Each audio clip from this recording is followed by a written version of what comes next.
Thank you, and thank you for giving me the opportunity to explain why I've accepted the request from union colleagues to stand in this election. Firstly, because I've got the range of proven experience needed. Right now, I'm a science teacher who has gone through the pandemic like you, analysing the data, arguing for health and safety in the workplace, someone who knows how to bring people together in the classroom and in the union meeting. Some of you know me as a long-standing trade union activist, someone who's won numerous campaigns on pay, workload, defeating academisation, challenging racism, stopping cuts and more.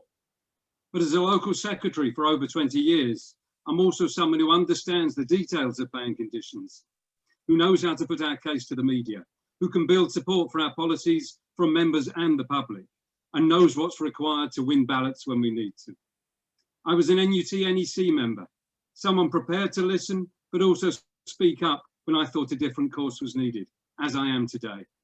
I've also been London Regional Secretary, helping to lead the transition to the NEU, advising and training union staff, local officers and reps alike, and working alongside Kevin, Mary, and the rest of the senior management team in helping to implement the union's policies. And in electing me as DGS, you'll have somebody ready to take on the full responsibilities of the job and be ready for the challenges that lie ahead. And those challenges will be significant because this government will be seeking to make us pay for the cost of their failures. And that means further cuts, further job losses, not least to support staff, more staff unable to pay their bills, more driven out of work by excessive workload, and greater child poverty too. And they'll continue to impose a narrow curriculum to be delivered at a minimum cost by us, the overworked exam factory staff, bullied by the pressures of Ofsted and league tables, in a fragmented system, unless, of course, we organise our union strength. And yes, we need to set out a clear alternative. And let's build on the policies we've agreed at NEU conference, because those policies match the 10 priorities that I launched my campaign with in January.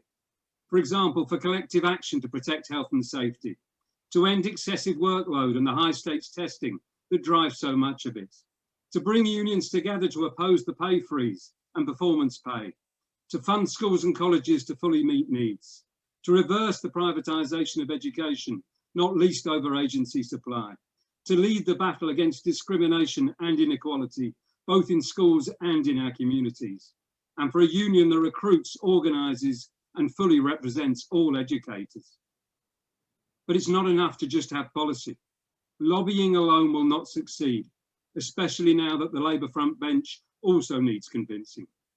The question is, can we be strong enough and organised enough to make politicians and employers listen to our demands? So let me finish with 3 of my priorities that I think are essential for a new DGS to implement. Number 1, a union that builds the workplace strength that makes sure that we're a force to be reckoned with.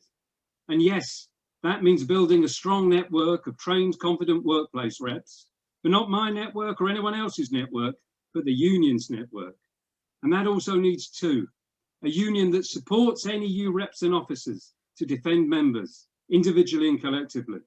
Because key to a well-supported reps network is a network of well-supported local officers with the knowledge to know where to look for a new rep, which existing reps to encourage for further training, who to sit down with over a coffee to put together a plan to address their school issues, and who, along with the regional staff, is overseeing that work.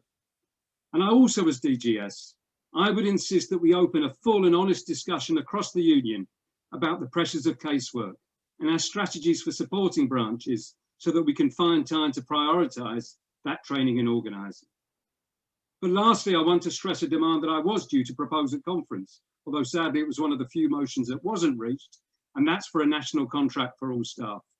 And we heard on yesterday's call some tremendous stories from reps who've won on workload, and we need more of those. But we'll never fully solve a national problem only based on school action. That's why I've long argued that we need to combine a range of key grievances over pay, conditions, workload and education into one unified campaign for a new improved national contract for all. I'm glad others share that demand too, but not enough is done by the executive to put demands into practice. We need to build for the national action that would be required. Yes, recognise the barriers that need to be overcome in organising that, but have a national leadership that works out soberly but with determination how to do it. And I believe I can provide that kind of leadership as your DGS.